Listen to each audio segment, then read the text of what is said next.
Years ago, I was working at a technology startup, and I was 27 years old, and most of my colleagues were older than me. They were married or at least in a committed relationship. Some of them had children. And one night, I was the only one to stay behind because we had a very difficult bug to look for. And by the time I found it, it was 8:30 at night, and I so badly wanted to celebrate. You know, the culture of the place is that we all high five each other and jump and celebrate. And then I realized I'm the only one in the office, and I shouted anyway and jumped up and down. I think we were on the 30th story of a skyscraper in New York, and I jumped and celebrated anyway.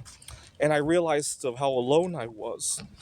Now, I discovered that at the office you could forward the phone from one phone to another, and so I made a chain of about 20 phones. I forwarded phone A to B, B to C, C to D, and so on, and I used my cell phone to call phone A. And all of the phones in the office rang at the same time. It was so loud, and even then, I didn't have anybody to celebrate with. And got out of the building, and when I got to the subway station, I realized another problem. I didn't have any food ready at home. You know, I don't have somebody cooking at home for me. So I had to look up a restaurant in the area. And then it hit me. Did I just understand what I just understood? I have to fill in for my colleagues who, by their own choice, got married, had children, whatever the situation is, and I have to pay out of pocket to do that. And it didn't add to, I was so upset. And it also hit me.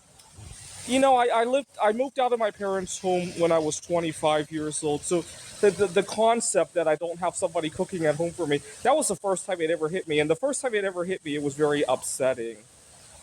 And it felt like a tax of some sort. It really did, because I had to spend money for the luxury of helping my colleagues. Basically, I paid some of their childcare or costs, or their cost of dating whoever they were with. Right, I basically paid some of that. Right, a small piece of it maybe, but nonetheless, it felt like I was paying for my colleagues' dating expenses, childcare expenses, whatever you want to call it. It really did feel like that. It really did. And then I moved to Seattle, Washington, where I began my tutoring career. And my first client that I had, or at least first one since leaving school, I did some tutoring on the side when I was in school.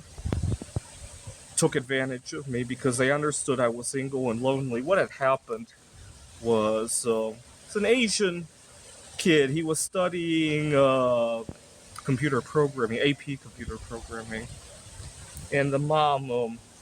I gave him a good deal because I was just getting my foot in the door, and it would have been okay, except the mom showed me this a picture of this girl she knew and asked me if I was interested in her and all that. And before I knew it, I let them walk all over me in terms of scheduling, and I went 2 years without raising their rate. And I gave them a really good rate for the time. And long story short, I never heard from the girl, never saw her. Who knows if she even exists, right? It could have been computer generated for all that matters, right? Or it could be, more likely, it was some celebrity that they have no connection with, right? But again, it felt like a singles tax. Now sometimes singles taxes can come in more subtle ways than these two examples. I was at a difficult meeting at work. Our budgets are being cut and all that. Now, I do have one coworker who is also single. He's in his 50s, I want to say, and he's likely solo sexual as well. Now, at the meeting, you could tell that he and I had more to risk than the other colleagues. The other colleagues could say things that were a little bit more bold because they had a second income to fall back on. You could taste the difference, right? Now, I recently started dating a distant cousin of Eve Curry. She's 28 years old. She still lives with her mom. Her mom is divorced, but she has a younger brother, 25 years old. They live together, all three of them, and all three of them are working. And you could tell that they have more room to take risk, right? So, for example, she's working at a retail store, and she was really upset about their policy of she doesn't believe in credit cards. She's one of those Dave Ramsey people, and so she doesn't like how the store wants to sell their store credit cards. They have to like harass their customers to sign up for a credit card on every sale. And she voiced her opinion of that at work, right? If that's your only income to go home to, it puts a barrier to making the move, and it stifles your career growth in some way, right? Imagine I'm teaching chemistry at, let's imagine I teach math, but imagine I taught chemistry here at the community college.